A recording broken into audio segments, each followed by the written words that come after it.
How can we heal from wounds that are generations deep? How can we find freedom in a country that continues to traumatize? How do you keep your heart open? Love is the answer. How can we realize the promise and experience life, liberty, and the pursuit of joy?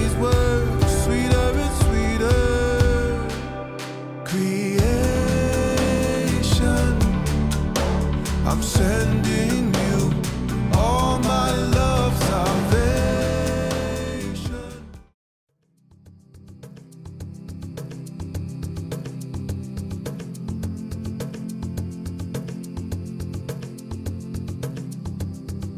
Can you hear the sounds of freedom? It's all around you. African American people have been singing, dancing for freedom for generations. Gospel music, singing from the soul, expressing pain, joy, and encouraging all. And Broadway tunes of Lion King, African American performers singing, dancing, triple threats, and not to mention jazz, an American invention. NWA, speaking of the pain and the realism of living in a situation that is steeped in racial violence. This is our heritage of singing and dancing. These are the sounds of freedom. Through the generations, African Americans in all kinds of mediums, whether it's art or music, dance, have always transmuted pain into joy. This is their magic. Their ability to create healing from trauma, pain into joy, and also sorrow into love. This is a creative power that African Americans have had since their inception as the original people of Africa.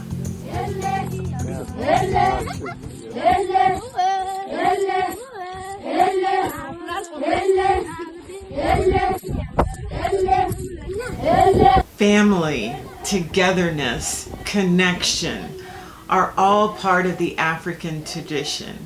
Knowing of the circle of life and how it cannot be broken by fear or pain. Not even slavery can break their spirit. Ain't but me one, Lord, it ain't but me one. Well, there used to be one, tell 'em, Mom. two, God knows it was. three, Sometime there used to be 4, 5, 6. God knows you look, you seen about 7, 8, 9, Lord, it ain't but me one. Well, we used to go around y'all singing God's praise. We had a whole group, y'all singing along with me. But now that the Holy Ghost done called them home, now Lord, it ain't but me one. That's what I love about my mother. With the songs we sang, we got the history of the song. And Ain't But Me One that's a slave song. That song was written way back when a gentleman was a slave. He was brought over and his family was on the next ship coming. And they all died. And when he caught up with the captain that was of that ship, slave ship coming in, he said, my family was on this ship and I don't see any of them. And they gave, then it was numbers and what have you, it was markers and they didn't, or tribes, and they didn't have names yet till you was born. So he said, well, what tribe? And he told him the tribe, and he told him the number, whatever it could have been. He said, oh, all of them died on the way over. And that's when that song popped out. Ain't but me one. It was only him left. He said, then it's just me now. African Americans have always used music as a way to freedom. And a beat singer gets to get everybody singing, "We shall overcome, we shall overcome, we shall overcome someday." Oh, do you remember the rest of it? Deep in our heart, I do believe that we shall overcome someday. And these are the people. And there was Pete Seeger was down there underneath the. I was up there on a platform because I'd just come back from being in was it Mississippi and down in the South, and so I'd come back, and we had a whole lot of people, hundreds of people there in Boston in the green part there, and I was up on the stage, and it was a very kind of welcome home to the people who'd been down there fighting for freedom, basically, and singing for freedom. I first met Sakina Blue Star in Goodwill. So I'm Goodwill shopping, and in the aisle, this beautiful woman stops me, covered in turquoise jewelry. She stopped me to let me know that she marched with Dr. Martin Luther King in the Civil Rights Movement, knew John Lewis personally, and she also had a few friends that had died or were killed during the Civil Rights Movement. As we stood in the aisle talking, and I was mostly listening to her astonishing stories, I was just amazed at how she remembered so many details. Sakina Blue Star, a 95-year-old woman of Sioux, Choctaw, Cherokee, and Scottish heritage, played a big role in the Civil Rights Movement. Despite the personal risks, Sakina left her husband and children in Boston, where she owned a coffee shop frequented by revolutionary musicians, to travel to Selma, Alabama, and Mississippi. Her goal was to show solidarity with those fighting to end Jim Crow laws and establish the 1965 Voting Rights Act. Though her unwavering commitment and bravery, Sakina Blue Star contributed to the historic gains of the Civil Rights Movement and also sent funds down to help the movement when she could. Her story serves as an inspiring example of individual courage and the collective power of people coming together to fight for injustice and equality. And music was such a big part of this movement. Sakina Blue Star owned a coffee shop in Boston, and revolutionary musicians would come through like Bob Dylan, Jimi Hendrix, Joan Baez.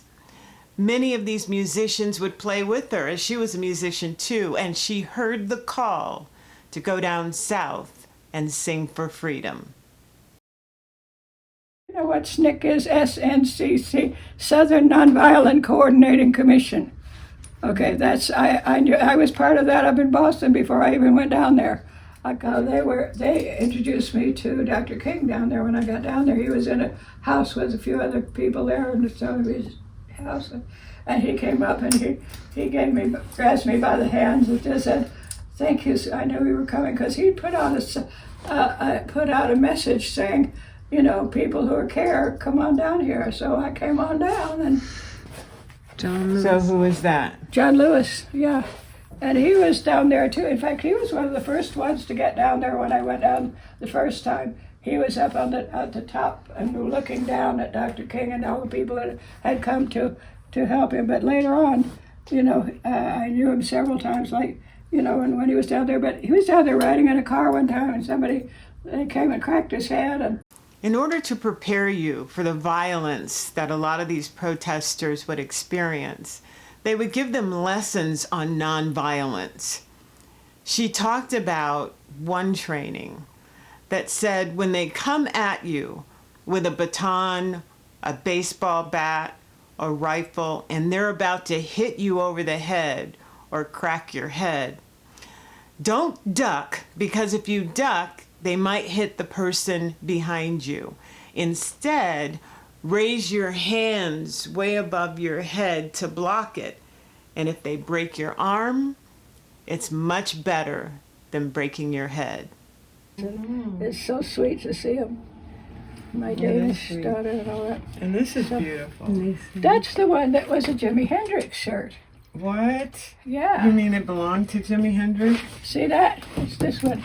What? At That's the Woodstock. one. Yeah. What? Yeah. What? That's amazing. Right on, darling. That's So it. how did you get Jimi Hendrix's? Well, I Did knew you get his. a shot of this right here? Yeah, he knew.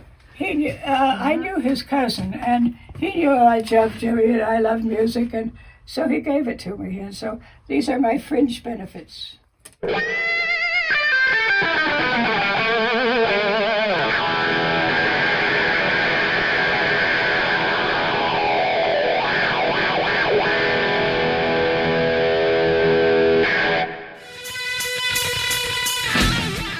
Hendrix's performance was a clear protest against the Vietnam War. He used his guitar to create a landscape of chaos and destruction, reflecting the horrors of war.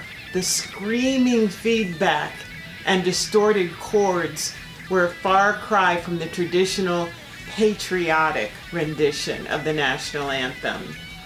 Hendrix's performance was also a plea for civil rights.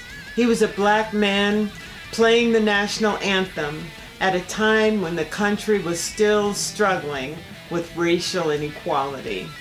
His performance was a reminder that the fight for equality was far from over. Hendrix's performance of the national anthem at Woodstock is still considered one of the most iconic moments in rock and roll history.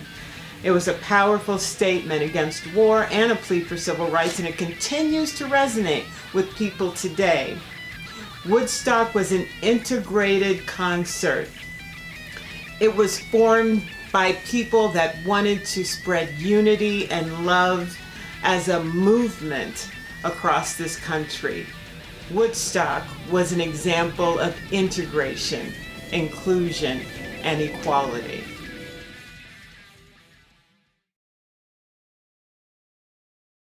Why are we talking about the civil rights movement? Didn't we win? Aren't we done with that?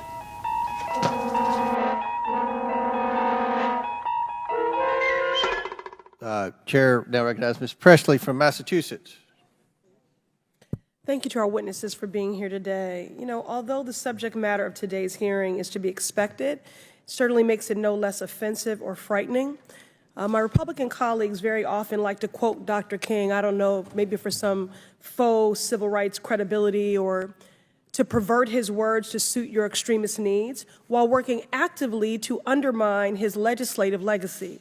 Republican attacks on the EOC are part of their broader efforts to weaken civil rights protections. One of their goals plainly laid out in Project 2025, a 1,000-page bucket list of extremist policies. Mr. Berry, Chapter 18 of the Project 2025 manifesto is about the Department of Labor. And you are the author of that chapter, correct? Lead author, yes. There's others too. Yes, you are.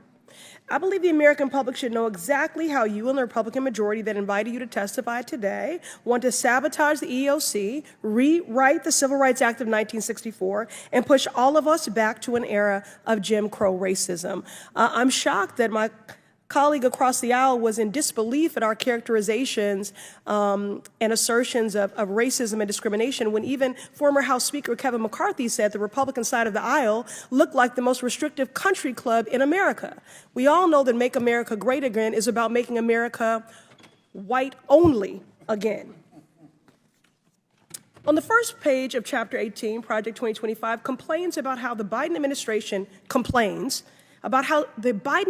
has been fighting for racial equity. On the next page, it calls for eliminating data collection on race and ethnicity in employment.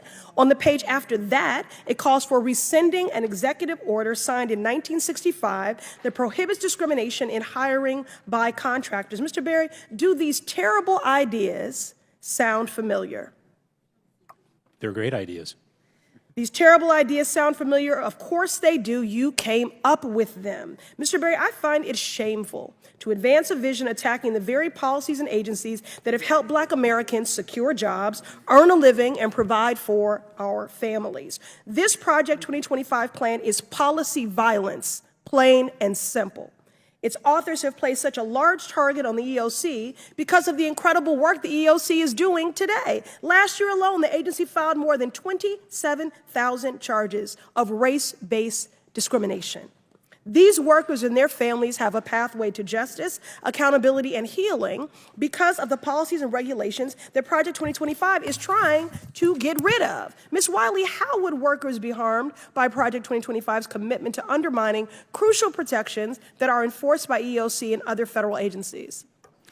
Well, essentially, it guts the ability to both be able to have the rights and have enforcement and protection of the rights that we already have, and we've been seeing improvements and advancements when we have been enforcing them.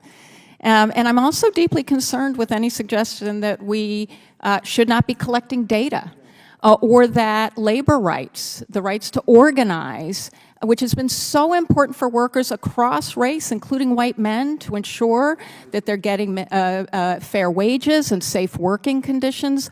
All of these are actually in that chapter, and they threaten our workplaces for people who are white, for people of color, for people of all backgrounds in this country. And I think that's why we all need to be concerned, because it really is about all of us. That's right. They threaten our workplaces for every person who calls this country home.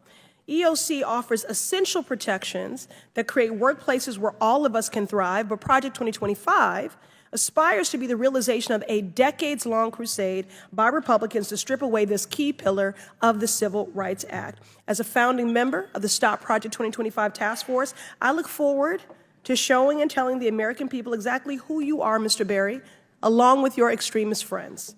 I urge my colleagues to join me in building the inclusive world we know to be possible, one in which everyone, is there something funny? No. I didn't think so. Nothing funny about this. And in honor of my departed mother and for my 15-year-old daughter, I will do everything possible to stop you from building the world that you were hell-bent on doing. I urge my colleagues to join me in building the inclusive world we know to be possible, one in which everyone can show up to work free from discrimination. Thank you. I yield back.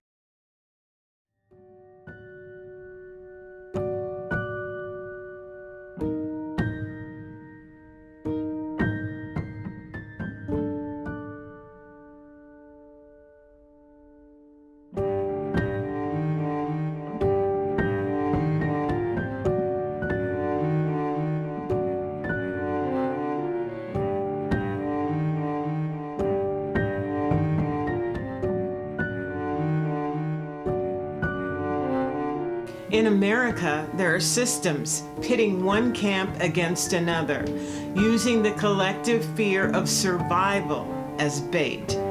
One camp, they alert that people are coming to take away their lifestyle, their jobs, and threaten their children's prosperity.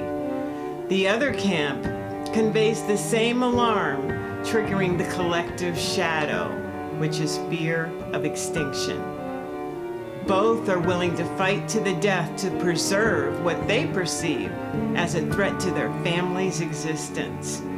The goal is to keep people in fear, hate, and separation, which is a tactic of control.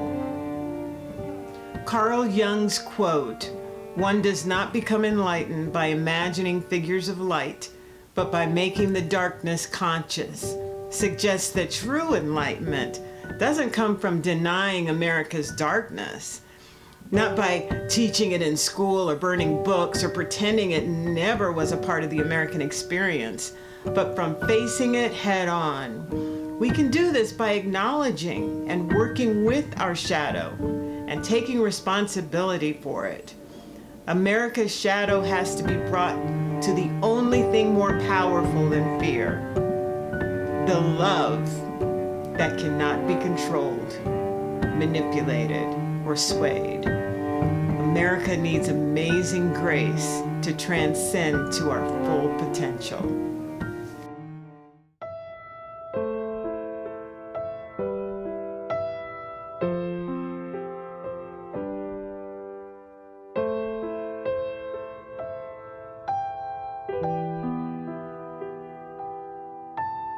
You know, over the weekend, the families of the victims all forgave the killer in open court, which I found extraordinary. And the president seized on it and said, look, if I speak here, this is what it's going to be about.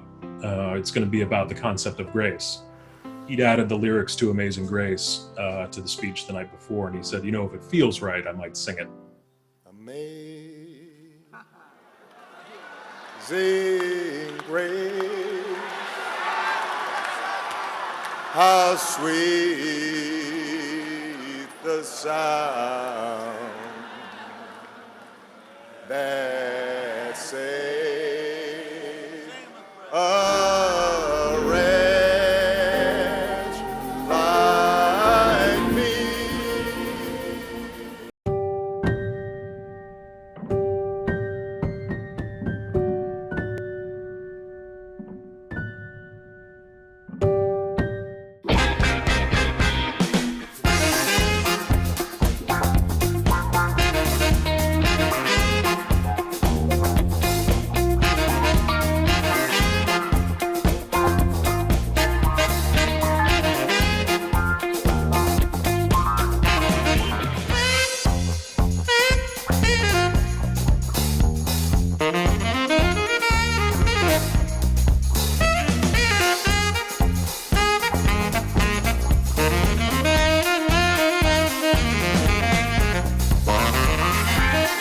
My name is Dr. Carmen Smith, a licensed clinical social worker and trauma specialist.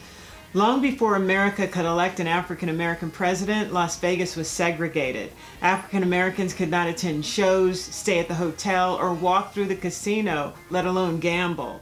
Sammy Davis Jr., the legendary entertainer, used his influence to challenge discrimination in Las Vegas. In 1960, he refused to perform at the Copacabana nightclub until the hotel agreed to integrate its audience. The National Association for the Advancement of Colored People, the NAACP, filed lawsuit against several Las Vegas casinos and hotels that practice discrimination. The Civil Rights Act of 1964, this landmark legislation outlawed discrimination based on race, color, religion, sex, or national origin.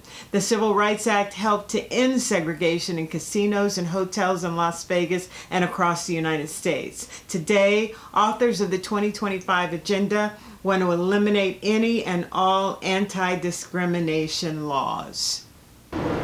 African Americans have always used their voice and music as a sound of freedom. Freedom from fear in a country like America that pits one group against the other group. Blacks against whites, Democrats against Republicans, red states against blue states. But African Americans have sought sound from gospel music to hip hop to express themselves and to alert America to the way and the sounds of freedom. We need to stop in the name of love, because right now we're living in a supreme time. This time is ripe for love, the expression of love instead of hate. And so when we stop in the name of love, we're making a stand. We're saying we're not going to be manipulated or swayed. We're going to be in our heart, and our heart will be filled with love. That's the only place where we can be one. You see, we are one. There's only one divinity, only one love.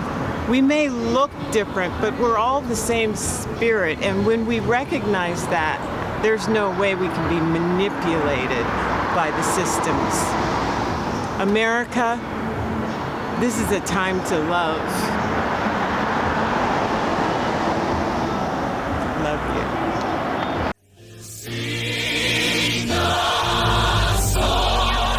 Full of the hope that the present has brought.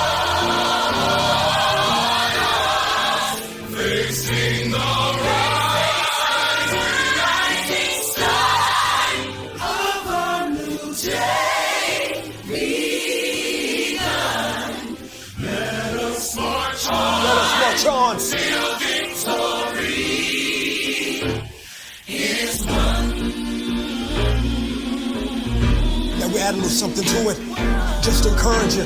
We're gonna take it to church later. Let's go! So, Eyota, Ashtanamaka, Yotanamat Nishtanamaka, Tayo, Maishta, Matakachneita, Yonata, Anata. The blessings of the Great Spirit be with you, and also with those for whom you feel love in your heart. As you go along your way, though your path may twist and turn, though you may encounter obstacles, still you go in an ever-ascending spiral towards oneness with the Creator of all that is.